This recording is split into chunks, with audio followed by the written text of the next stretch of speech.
시청자 여러분 안녕하십니까? 여러분의 보좌관 주식대박 보좌관입니다. 화이팅! 영상을 보시기 전에 구독과 좋아요 부탁드립니다. 감사합니다. 투자는 개인의 판단에 따르지만 이번 영상이 큰 도움이 되시기를 바랍니다. 이번 영상은 11월 11일 수요일 10분 아침 시황입니다. 전일 국내 증시 살펴보면 코스피는 강보합 마감했고요. 코스닥은 1%대 하락을 기록했습니다. 양시장 합쳐서 상승 종목수와 하락 종목수 차이가 그리 크진 않았고 하락 종목수도 1000개 이상, 상승 종목수도 1000개 이상이었던 것 알 수가 있습니다. 수급을 보시면요. 코스피 오랜만에 개인이 1870억 매수를 보였고요. 기관이 매도 전환했고 외국인은 4거래일째 매수를 이어갔습니다. 기관 중에서는 금융투자의 매도 규모가 컸다는 거 알 수가 있고요.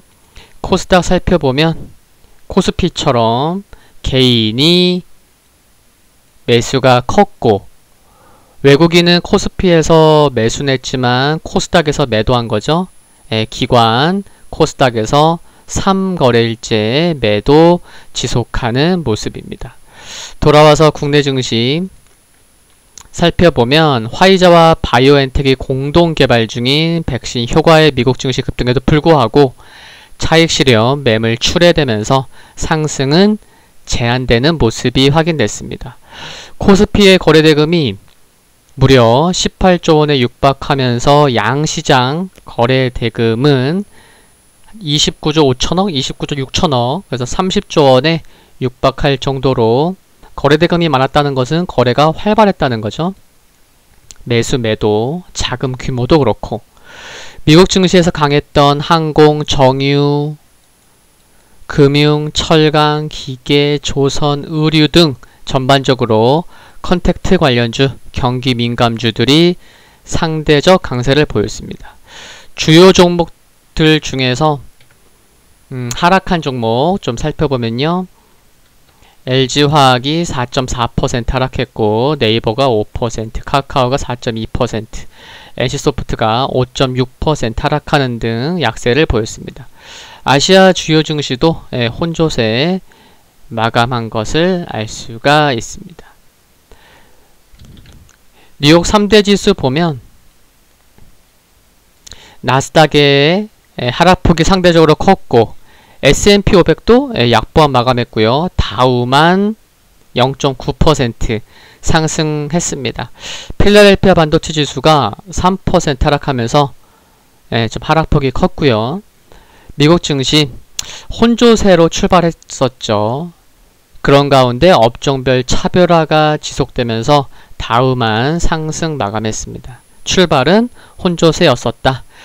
백신이 어떻게 배포되는지를 지켜봐야 한다면서 시장은 다소 이제 하루 만에 냉정을 찾아가는 모습도 확인이 됐고요. 한편 일라이 릴리가 캐나다 업셀렐라와 개발 중인 코로나 항체 치료제에 대한 FDA의 긴급 사용을 승인받았다고 발표한 것은 긍정적이었지만 기술주들의 약세는 이어졌습니다. 발표된 지표 중에는 9월 미국 채용 공고 전월보다는 개선됐지만 예상은 하회했고요. 종목을 보시면 애플이 약보합 마감했는데 0.3% 하락했죠. 장중에 1% 넘게 상승도 했었는데 자체 프로세서로 구동하는 새로운 맥 컴퓨터를 출시해 실적 개선 기대감이 생겼기 때문입니다. 마이크로소프트도 3% 하락했고 아마존도 3% 하락했는데 아마존의 경우에는 유럽연합이 반독점 규정 위반 혐의에 대해 공식적으로 조사에 착수했다는 소식으로 상대적으로 하락폭이 컸고요. AMD도 6% 하락폭이 좀 컸죠. 전일 하락폭이 컸었던 넷플릭스는 2% 상승 마감했습니다. 화이자 전일 7% 상승 마감했는데 오늘은 1.3% 하락했고요. 트위터, 니콜라, 퍼스트솔라 모두 하락 마감했습니다. 엔비디아가 6.3% 하락했고 소프트 회사인 세일즈포스가 4.4% 하락했죠. 그리고 줌비디오는 무려 9%에 가까운 8.9% 하락하는 등 코로나 수혜였던 기업들이 하락을 이어갔습니다. 그리고 비욘드 미트는 부진한 실적으로 16.9% 하락폭이 컸고요. 한편 일라이릴리 아까도 말씀드렸었는데 2.9% 상승했고 길리어드 사이언스도 덩달아 2.6% 상승했습니다. 그리고 전에 상승했던 업종, 종목들에서 차별화가 나타나는 모습인데 여행, 크루즈 업종은 하락했고 금융주도 물량 소화 과정 나타났고요. 백신, 그리고 치료제 관련 기대감 속에 3M이 3.4% 상승했고 제너럴 모터스도 5.4% 상승했습니다. 그리고 보잉이 미국 교통안전국에서 11월 18일까지 737 맥스 승인 예정이라는 소식으로 보잉이 5.1% 상승했고요. 그리고 유가 상승으로 쉐브론과 엑선모빌 각각 4.6%, 2.2% 상승했습니다. 유럽 증시 전일 크게 상승했고 오늘도 전반적으로 흐름 양호했습니다. 역시나 백신 관련 긍정적 소식 기대감이 이어지면서 상승하는 모습이고요. 중국 상해지수 0.4% 하락했는데 중국만의 좀 약세 이유가 있었죠. 중국의 국가시장감독관리총국이 이날 인터넷 플랫폼의 독점적 거래 행위를 규제하겠다는 내용을 담은 가이드라인 초안을 발표하면서 투심이 위축되었었지만 미국의 백신 긍정적 소식 이어지면서 하락폭은 제한되었습니다. 유가는 백신 기대감 지속되면서 오늘도 2.7% 상승해서 이틀만 놓고 봐도 이틀 누적으로 10% 이상 상승한 거고요.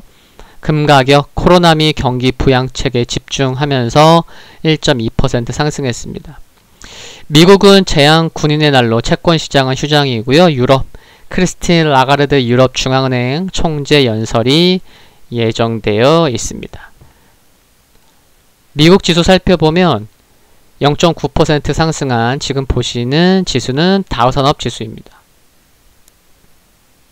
5거래일 5일선 단기의 중요한 기본 이평선 중에 5일선 가파르게 올라오고 있는 가운데 흐름 괜찮아요. 매수세 계속 들어오는 모습으로 캔들상 양봉 마감했고요. S&P 500 장중에 1% 하락하는 모습도 보였지만 올라오는 5일선 부근에서는 저가 매수세 들어오면서 캔들상 양봉 마감했습니다. 그리고 나스닥 지수 이틀 연속 캔들상 음봉인데 장중에는 2.47%까지 하락하기도 했지만 반발 매수세 유입되면서 종가상 핑크색 이평선 21선 위에서 마감했습니다. 그러니까 기술주들이 전반적으로 흐름이 약세였지만 반발 매수세가 유입되는 종목들도 있었다는 것을 알 수가 있는 거죠. 그리고 필라델피아 반도체 지수 역시 2거래일 연속 캔들상 음봉 마감이었는데 좀 아랫꼬리가 달지 않았다는 게 그쵸? 근데 나스닥이 21선 부근에서 이 종가상 장중에 21선을 이탈하기도 했지만 종가는 21선 지켰음을 보면 필라델피아 반도체 지수도 뭐 하루 이틀 더 하락할지는 모르겠지만 21선 전후에서는 나스닥처럼 반발 매수세가 유입될 수 있지 않을까 그런 기대감은 가져볼 수 있을 것 같습니다. 금일 국내 증시 포인트 살펴보면 전일 미국에서 급등했었던 업종, 종목들에서도 하루 만에 차별화가 나타났음을 보면 국내 증시에서도 이와 비슷한 흐름 예상해 볼 수 있겠고요. 또한 나스닥이 반발 매수가 유입되는 모습도 나왔기 때문에 전일 낙폭이 컸던 종목들 중 일부는 장중 반발 매수가 유입될 수 있는 점도 눈여겨봐야겠습니다. 그리고 오늘이 중국 광군제잖아요. 근데 이제 기대감이 선반영된 종목들도 있죠. 그래서 차별화가 나타날 수 있겠지만 중국향 소비 관련주들로의 관심도 필요해 보입니다. 오늘 10분 아침 시황 여기까지입니다. 오늘 역시 화이팅이고요. 구독과 좋아요 부탁드립니다. 알림 설정 전체 알림 받기로 하시면 빠르게 확인해 보실 수 있습니다. 다음 영상에서 뵙겠습니다. 감사합니다.